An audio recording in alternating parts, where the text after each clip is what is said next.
The sky turned black on a Tuesday morning. Not the darkness of clouds or storms. This was something else, something that made every person on Earth stop what they were doing and look up. Thousands of ships blocked out the sun. They stretched from horizon to horizon, each one larger than any city on Earth. Their hulls were dark metal, covered in strange symbols that glowed with purple light. The dominion of a had arrived. In New York, people ran through the streets. In Tokyo, traffic stopped completely. In London, parents held their children close. Across the world, billions of humans watched the sky and felt the cold touch of fear. The aliens did not wait long to speak. Every screen on Earth flickered. Every phone, every television, every computer showed the same image. A creature appeared. It stood 8 feet tall with skin stretched tight over sharp bones. Its eyes were completely black, like holes cut into space itself. When it spoke, its voice came in every human language at once. "I am High Conquest Admiral of the Dominion of a," the creature said. "Your world now belongs to us. We have conquered 11,000 planets across 3 galaxies. No species has ever defeated us. None ever will." The creature paused, its thin lips pulled back to show rows of needle-sharp teeth. "You have 72 hours to surrender. Your governments will submit to our rule. Your resources will be harvested. Your population will be sorted. Those who are useful will serve. Those who are not will be removed." The message ended. The screens went dark. Panic spread across the world. Military forces mobilized, but everyone knew the truth. Human weapons were toys compared to what floated above them. Fighter jets that approached the alien fleet simply vanished. Missiles exploded harmlessly against invisible shields. The aliens did not even bother to respond to these attacks. They were that confident. World leaders gathered in emergency meetings. Some wanted to fight. Others wanted to surrender immediately. Arguments broke out. Accusations flew. The clock was ticking. But deep beneath the surface of the Earth, something else was happening. In a bunker 3 miles below the Swiss Alps, a woman named Admiral Way stood before a wall of screens. She was 62 years old with hair cut short and eyes that had seen things no human should ever see. Around her, hundreds of officers worked at their stations with quiet efficiency. "Status report," Admiral said. "All 12,000 ships are ready," a young officer replied. "Crews are at full alert. Weapons systems are online. The fleet awaits your command." Admiral nodded slowly. She had waited her entire life for this moment. Her mother had waited. Her grandmother had waited. 3 generations of the family had prepared for the day when they would come. Because humanity had known they were coming. 200 years ago, a ship had crashed in the frozen wilderness of Siberia. The Russians had found it first and kept it secret. Inside were 3 dying aliens. They were they were something else. The last survivors of a species called the had once ruled a peaceful civilization of 40 worlds. Then the came. In less than a year, they destroyed everything. They killed billions. They erased them from history. Only 3 survived, and they spent 10,000 years traveling through space to find someone who could stop the They found Earth. With their dying breaths, they gave humanity 2 things. The first was knowledge. Science that humans would not discover for centuries. Physics that broke every rule humanity thought they understood. Technology that could bend space, travel faster than light, and create weapons of unimaginable power. The second gift was a warning. They are coming. They always come. They have never been defeated because they destroy any species that might one day challenge them. They will come for Earth. It is not a question of if. It is a question of when. So humanity prepared. In complete secrecy, the nations of Earth came together for the first time in history. They put aside their wars, their conflicts, their petty differences. They built a hidden fleet. Ships were constructed in underground factories, in bases beneath the ocean floor, in secret facilities on the dark side of the moon. The world above continued as normal. Humans pretended to be primitive. They broadcast radio signals into space like children making noise in the dark. They let the scouts see exactly what they expected to see. A young species with simple technology, easy prey for conquest. It was the greatest deception in human history. Now, 200 years later, the trap was ready. Admiral looked at the screens showing the fleet. 20,000 enemy ships floated above Earth like a death sentence. Any other species would have despaired. Any other species would have surrendered. But humanity was not any other species. "Send the message to all world governments," Admiral said. Tell them to reject the surrender demand. Tell them to give our response. What response should they give, Admiral? Allowed herself a small smile. Tell them to say this: you have made a mistake. Across the world, human leaders received the message. They did not understand it fully. They did not know about the hidden fleet or the 2 centuries of preparation, but they trusted the voice from below. They had been told to trust it when the time came. At hour 71, Earth's governments broadcast their answer to the fleet. Admiral received the transmission on his command ship. He had conquered hundreds of worlds personally. He had heard defiance before. He had heard threats and curses and desperate pleas. They all ended the same way, with submission, with death, with the complete destruction of everything those species had built. You have made a mistake, the human message said, nothing more. Laughed, his officers laughed with him. The sound echoed through the bridge of his massive warship. These humans are amusing, said. Prepare the ground forces. We will teach them what happens to species that refuse our mercy. He gave the order to begin the invasion. He did not notice the readings on his sensor screens. He did not see the energy signatures appearing across Earth's surface. He did not detect the massive power sources activating beneath the oceans, under the mountains, behind the moon. They had conquered 11,000 worlds. They had never faced anything like what was about to rise from the Earth. The year was 1824 when everything changed. A farmer named was walking through the frozen forests of Siberia when he saw the light. It fell from the sky like a dying star, trailing fire and smoke. The ground shook when it hit the earth. Trees exploded into splinters. A wave of heat melted the snow for miles around. Should have run away. Instead, he walked toward the crash. He found a ship. It was not like anything humans had ever built.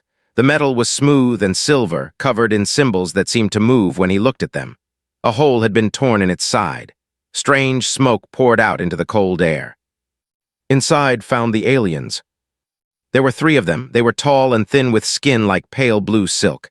Their eyes were large and golden, filled with a sadness that understood without words. They were dying. He could see that clearly. Their bodies were broken. Their blood, which was silver like mercury, pooled beneath them. One of them raised a hand toward, it touched his forehead, and suddenly understood everything. They had been a peaceful species. They loved art and music and the beauty of the stars. They built cities of crystal that sang in the wind. They traveled between 40 worlds, spreading knowledge and kindness wherever they went. Then there came. The Dominion arrived with their black ships and their weapons of destruction. They did not want peace. They did not want trade. They wanted everything they had built, and when they refused to surrender, they destroyed them. 40 worlds burned, billions died. Cities that had stood for 10,000 years became dust in hours. Though it did not just kill they erased them. They destroyed every book, every artwork, every record. They wanted the universe to forget that they had ever existed. But 3 survived. These 3 escaped in a small ship. They ran. They hid. They spent 10,000 years searching for someone who could stop They visited hundreds of worlds but found nothing. Species were either too primitive or too peaceful. None had the combination of intelligence and aggression needed to fight the Dominion. Then they found Earth. They watched humanity from the shadows. They saw the wars that humans fought against each other. They saw the violence and the cruelty. But they also saw something else. They saw courage. They saw determination. They saw a species that refused to give up no matter the odds. Most importantly, they saw potential. Humans were young, humans were violent, but humans learned fast. They adapted. They survived. And somewhere deep in their nature was a fire that they had never seen in any other species. The 3 dying aliens made a choice. They would give humanity their knowledge, their science, their technology, everything they had learned in 50,000 years of civilization. It was a gift and a burden, a blessing and a curse. Because with that knowledge came a mission. Stop avenge the fallen, make sure that no other species would suffer what they had suffered. Carried this knowledge back to Moscow, he told the Tsar. At first, no one believed him. Then they saw the ship. They studied the technology. They read the records they had left behind. And they understood. The secret spread slowly. Russia told England. England told France. France told the young United States. Enemies became allies. Rivals became partners. For the first time in history, humans worked together toward a single goal. They called it Project Prometheus. The work took generations. The knowledge was advanced, but humans still had to understand it. Scientists spent their lives studying single equations. Engineers died of old age working on prototypes. Families passed secrets from parent to child like sacred treasures. By 1900, humanity had its first working faster-than-light engine. By 1950, they had shields that could stop any known weapon. By 2000, they had weapons that could tear holes in reality itself. But they kept it all hidden. The surface world continued as normal. Wars were fought. Nations rose and fell. Technology advanced at a normal pace. Phones, computers, the internet. None of it was connected to the secret project below. Because they were watching. Every few decades, a scout ship would pass through the solar system. It would scan Earth. It would see the radio signals, the primitive rockets, the early satellites. It would report back that humanity was still harmless, still weak, still easy prey. The scouts never looked beneath the surface. They never detected the factories hidden under mountains. They never found the shipyards carved into the ocean floor. They never noticed the training academies where young humans learned to fly ships that officially did not exist. Admiral Wace's grandmother was one of those students. Her name was, and she was 17 when she first sat in the cockpit of a warship. The ship was called the Silent Blade. It was 300 meters long, armed with weapons that could destroy a small moon, and it moved like a whisper through the darkness of space. Trained for 20 years, she fought in secret battles against pirates and raiders in the outer reaches of the solar system. She rose through the ranks until she commanded her own fleet, and she passed her knowledge to her daughter, who passed it to her daughter.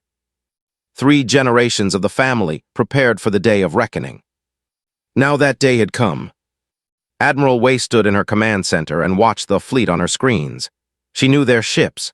She knew their weapons. She knew their tactics. 200 years of study had revealed every weakness, every blind spot, every vulnerability. There was thought they were invading a primitive world. They had no idea that humanity had been waiting for them, preparing for them, building an answer that would shake the foundations of the galaxy. 12,000 human ships waited in the darkness. Their crews were ready. Their weapons were charged. Their spirits were unbroken. Admiral and officer said, "They are launching their ground forces." Nodded slowly.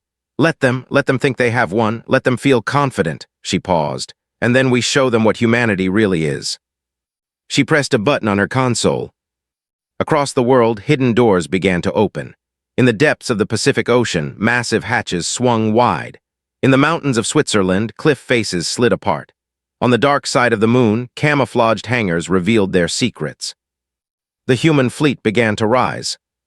200 years of waiting was over. It was time to answer. Admiral watched from his command ship as his ground forces descended toward Earth. Thousands of drop pods fell through the atmosphere like rain. Each pod carried 50 warriors, heavily armed and hungry for conquest. They would land in the major cities. They would crush any resistance. They would show these primitive humans what happened to species that refused to surrender. Felt satisfied. This invasion was going exactly as planned. The humans had rejected his ultimatum, but that was expected. Primitives always fought at first. They always believed they could win. They always learned the truth too late. "Admiral," one of his officers said, "we are detecting unusual energy readings from the planet's surface." Waved a clawed hand. "Ignore it. Probably their primitive nuclear reactors overloading from fear."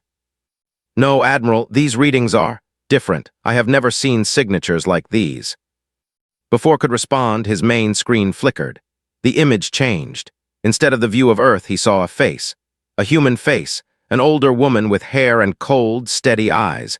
She wore a black uniform covered in medals and symbols he did not recognize. "Hello, Admiral," the woman said. "My name is Admiral Way of the United Earth Defense Fleet." Laughed. "Defense Fleet. You have no fleet, human. You have nothing but primitive rockets and toys." "That is what we wanted you to believe." The screen split into multiple views, saw images from across Earth's surface.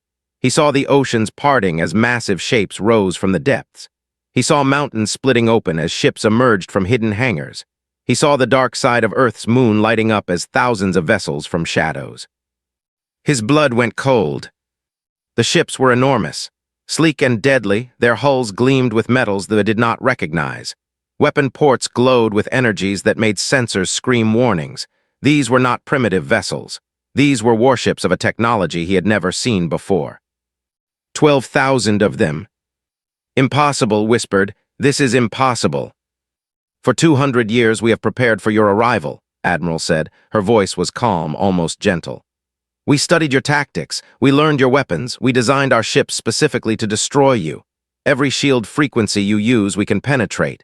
Every weapon you fire, we can counter. You came here expecting sheep, Admiral. She leaned forward, and her eyes burned with cold fire. You found wolves. The human fleet completed its emergence, stared at the tactical display. His 20,000 ships still outnumbered the humans, but something was wrong. The power readings from those human vessels were off the charts. Each one radiated more energy than 10 warships combined. All ships defensive formation, ordered. Charge primary weapons. These humans think they can frighten us with pretty lights and bold words. Show them what the Dominion does to those who resist. The fleet moved into attack position. 20,000 ships arranged themselves in the famous claw formation that had broken 100 enemy armadas. Weapons charged, shields strengthened, warriors prepared for battle. Admiral watched on her screen and smiled. You still do not understand, she said. We are not trying to frighten you. We are not trying to make you leave. We do not want you to retreat. Then what do you want, human? We want you to fight, all of you, with everything you have. Her smile faded into something harder, something colder. Because we are not here to defend Earth, Admiral. We are here to end you, every ship, every soldier, every trace of the Dominion. Felt fear for the first time in 300 years.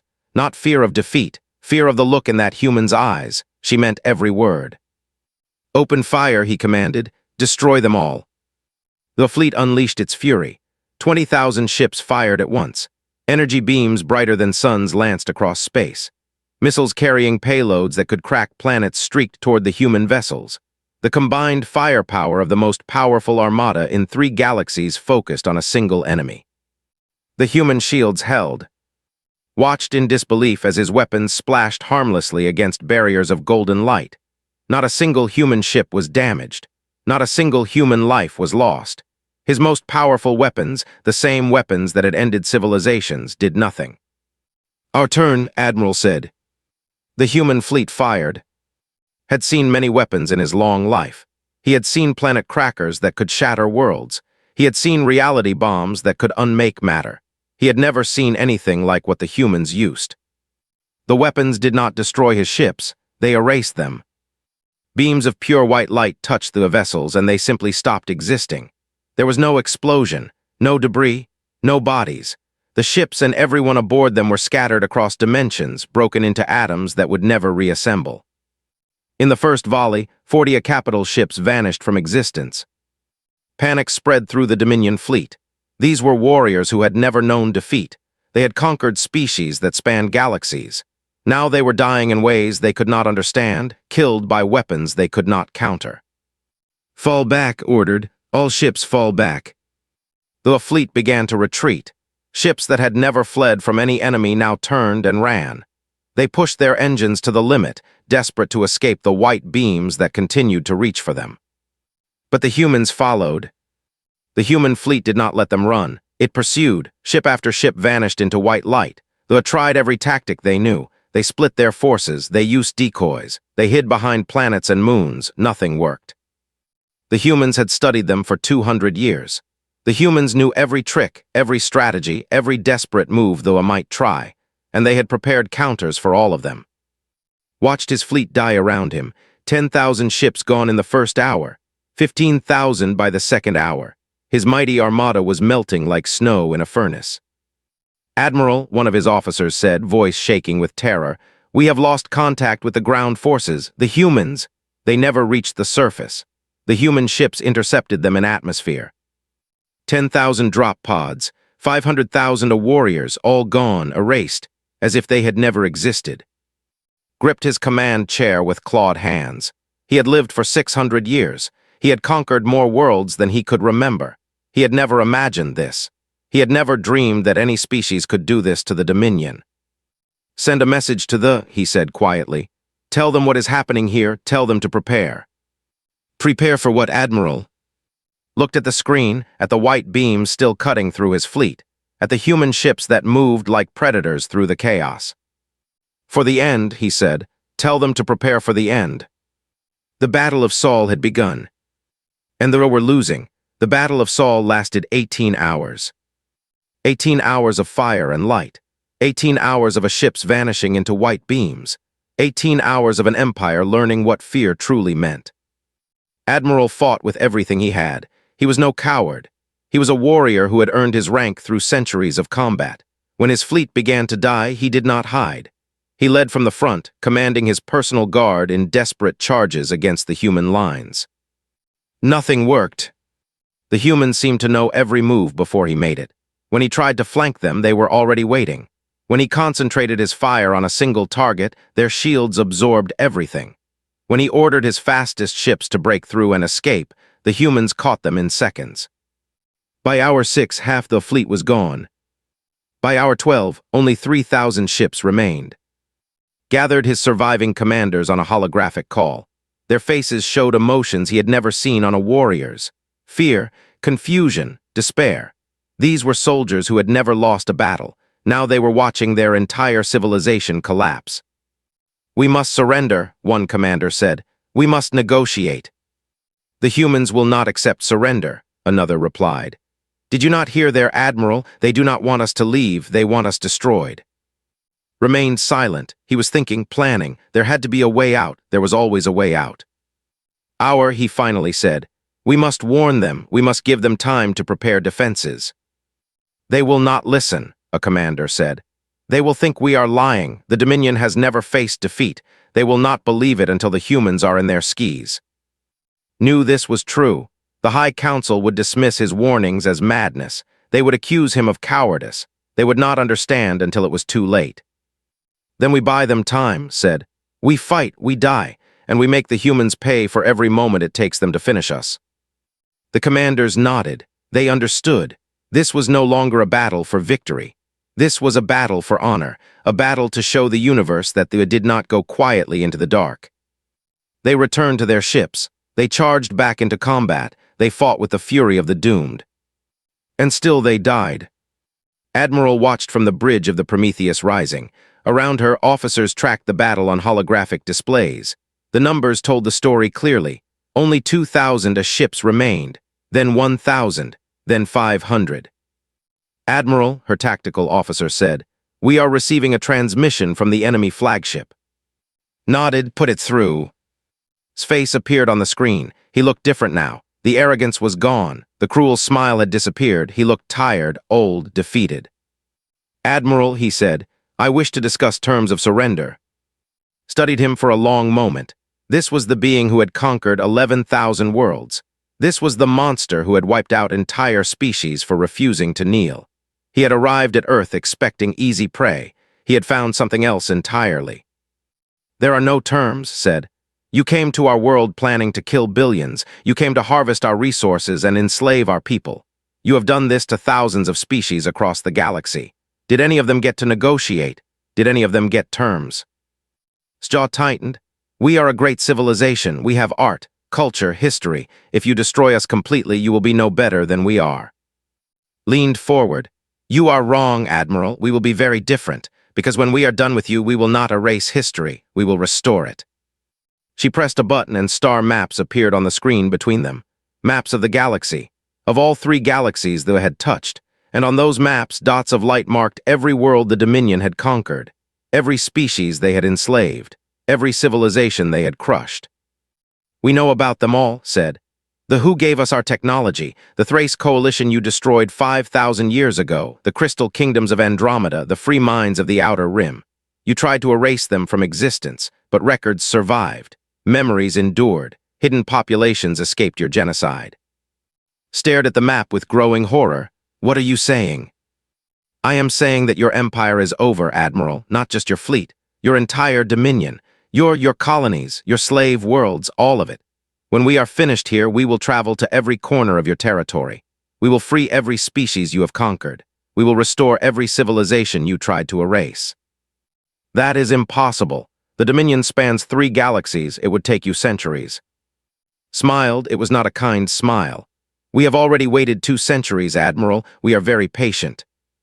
The transmission ended. The final phase of the battle began. Its remaining ships fought to the end. They fought with courage that almost respected. They threw themselves at the human lines again and again, trying to break through, trying to escape, trying to at least damage one enemy vessel. They failed. The last ship's own flagship stood alone against the human fleet. Its shields were failing, its weapons were depleted, its crew was dying. Stood on his bridge as white light surrounded his ship. He thought of the 11,000 worlds his people had conquered. He thought of all the species who had looked up at black ships in their skis and felt the same fear he felt now. This is justice, he realized. This is what we gave to others, now it comes for us. The white light consumed his ship. Admiral, High Conquest Admiral of the Dominion of a vanished from existence. His atoms scattered across dimensions. His name was the first of many that humanity would erase from the galaxy. The Battle of Sol was over. But the war had just begun. Admiral turned to her officers. "Set course for the notify all fleet commanders. We launched the liberation campaign in 48 hours. The human fleet began to move. 12,000 ships that had never known defeat. Crews that had trained their entire lives for this moment. Weapons that could unmake empires. Somewhere across the galaxy, the High Council was receiving its final message. They were listening in disbelief. They were arguing that it must be a trick, a deception, a lie. They would learn the truth soon enough. Humanity was coming, and the history of the galaxy was about to change forever. The liberation took 5 years. 5 years of human ships traveling through the galaxy. 5 years of fortresses falling silent. 5 years of slaves looking up to see not conquerors but liberators in their skis. It was not easy, though it did not surrender quietly. They fought back with everything they had. They deployed weapons forbidden by ancient treaties. They sacrificed entire worlds rather than let them fall into human hands. They showed the same cruelty in defeat that they had shown in victory. But humanity had prepared for this too. Every tactic had been studied. Every weapon had been countered. Every stronghold had been mapped. 200 years of preparation meant that the humans knew their enemy better than the enemy knew itself. World after world was freed. The first was Prime, where they had kept 3 billion slaves working in underground mines. The humans arrived at dawn, their ships blocking out the stars. The garrison tried to fight. They lasted 2 hours.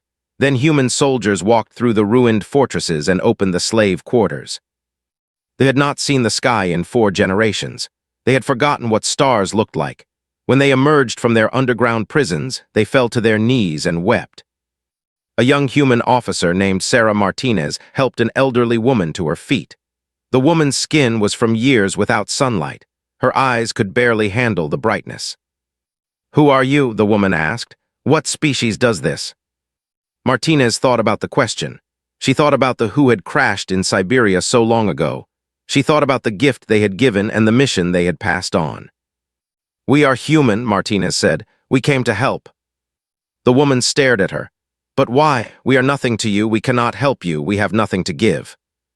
"You do not need to give anything. You do not need to be useful. You just need to be free." Similar scenes played out across the galaxy. On Thrace VII, the descendants of the Thrace Coalition watched human ships destroy the occupation force that had ruled them for 5,000 years. The Thracians had kept their culture alive in secret, passing stories from parent to child, hiding art in places that never looked. Now they could display it openly. In the Andromeda Galaxy, the remnants of the Crystal Kingdoms emerged from hiding. They had survived by pretending to be primitive, just as humanity had done. They had waited for someone to defeat They had never imagined it would be a species from a small blue world at the edge of the Milky Way. On the final battle was short.